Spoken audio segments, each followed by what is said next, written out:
Okay, I have never considered myself to be good at sales. I, kind of always saw these like objection handling videos on like Instagram or on YouTube, and my only reaction was always, that could never be me. But I have always been lucky. I'm pretty good at marketing, and so leads come in fairly warm. A lot of times they follow me on social media or they're on my email list for a while, and so they've kind of seen my stuff, they know what I'm about. And so like by the time they make it to the sales call, they're pretty warm. Now, fairly recently, we made some big changes in our marketing. We flipped our messaging upside down on its head, completely new marketing, and we actually changed our product quite a bit too. Massive upgrades for both, but what we forgot was to make sure that sales was in alignment with our marketing and product changes. Now, as my own chief everything officer, I still take all my own sales calls, and I remember the first couple of calls I took after making these massive changes in the company, they were just awful. Like some of the worst sales calls I've ever had in my entire career. And I literally remember sitting there after one of these calls, borderline just like head in my hands, like wondering what I had done to become so awful at sales. And this was kind of a turning point because I decided at that moment to never let this happen again. I will never let anything get in the way of my own ability to sell for my own company. Product shift, marketing change, a bad day, none of that is going to get in the way of my ability to sell. And after I made this sales shift, my first few sales calls went amazing. Same lead quality, same marketing funnel they were coming through, but everything I was hearing on the calls was, this is exactly the problem we've been having. This is exactly what we're looking for. This is exactly what we need. So cue the Eye of the Tiger training montage. Here's exactly what I did to fix my sales problem so quickly. Okay, so the real issue creating this slump was that my sales, marketing, and product were not aligned. So marketing is on this end, products on this end, and in my opinion, sales is right in the middle, right? Because marketing brings people to sales, sales brings people to the product. And my marketing was great, on point, messaging is great, everything.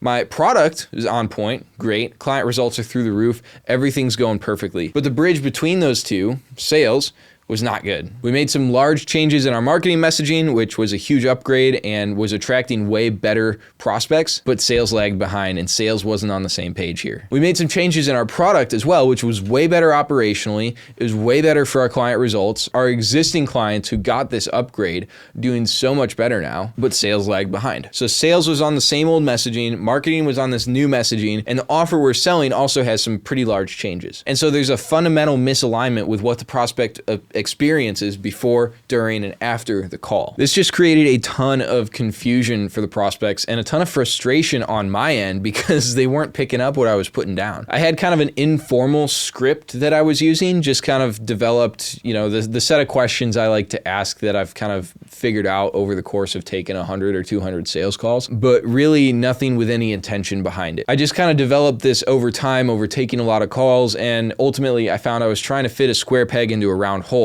by trying to use this old like informal script that I just kind of have in my head. Like I couldn't train a salesperson on it. And I was trying to use that and fit this into the new marketing and the new offer. So my main actionable advice for this video is around the questions you ask. And part of this section here is going to seem very, very basic, but I promise I'm going to get into super tactical stuff here because I'm not a sales guru. I'm not the guy who should be teaching the theory behind it. I just want to show you the specific steps I took because I'm really happy with how it's going. But the questions you ask are how you make a lot of objections really easy to overcome in the end. Because for example, if they admit to you that their business is in really bad shape early in the call, and if things don't change soon, they don't know what's going to happen. And then you get to the end of the call and they try to hit you with an I need to think about it objection. Well, it's really easy to just point them back to what they themselves said in response to your question about how business was doing. So if there's objections at the end of the call that you know you're going to need to overcome, there's certain statements you can get the prospect to admit that would immediately overcome that objection. Then it's just a matter of finding the questions that are going to get them to admit they need the thing and they can't wait to get it. So I have a one-pager I use for all our sales calls. We do these over Zoom. It's just like a formatted Google Doc, and it's basically a one-pager on our offer. And so it's just line by line, here's all the things you're going to be getting.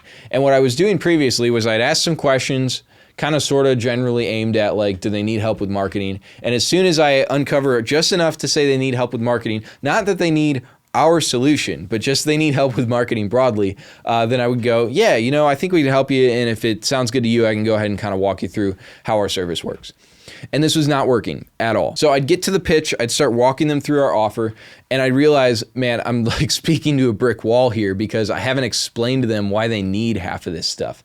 And so now it's just a matter of me trying to like convince them they need this rather than having already asked them questions that would lead them to believing they need it and coming to that belief on their own without me having to tell them. Completely rookie mistake, but it's also kind of cool because I've sold like $70,000 months before without ever having figured this stuff out. And so now I'm kind of like, man, like what could I do now that I figured this out? So what I did is I took this one pager that we use to show what our service entails, and I made another one pager with a list of questions. And so what I did is I took each element of our service over here, and I just asked myself for each element, what do I need the prospect to believe in order for them to realize that this element of our service is crucial for their success? And so then I just came up with 3 to 4 questions for each of these that would lead the prospect to believe that. So for example, the very foundation of our service is a brand messaging blueprint where we go in, we research the client's ideal customer, we go through a bunch of their past sales calls with these customers, we go through their current clients and their success stories and figure out why did their clients actually choose them over somebody else, and we put this all into one cohesive brand story that we can use in their marketing. And so if I need somebody to believe that this is a crucial component of our service in order for them to actually have success, then I might ask questions like, who is your ideal client? What matters most to them? What type of language do you use with these people that tends to really resonate or like create a massive unlock for them? What can you say that makes them go, how is this guy reading my mind right now? And let me tell you, I have never come across a prospect who can answer all of those questions fully. They maybe have some idea, and if you're watching this, you probably have a general idea.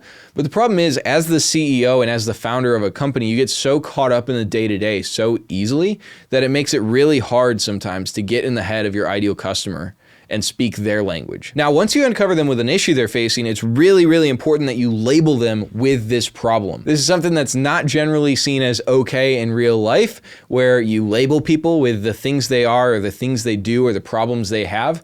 But in a sales conversation where the ultimate goal is to get them onto a service that's going to help them overcome this problem, you have to label them with the problem. You have to get them to admit to having the problem. It sounds like we got a couple of things cooking that we can work on. It sounds like lead quality is kind of an issue. Yeah. Sounds like messaging is a bit of an issue.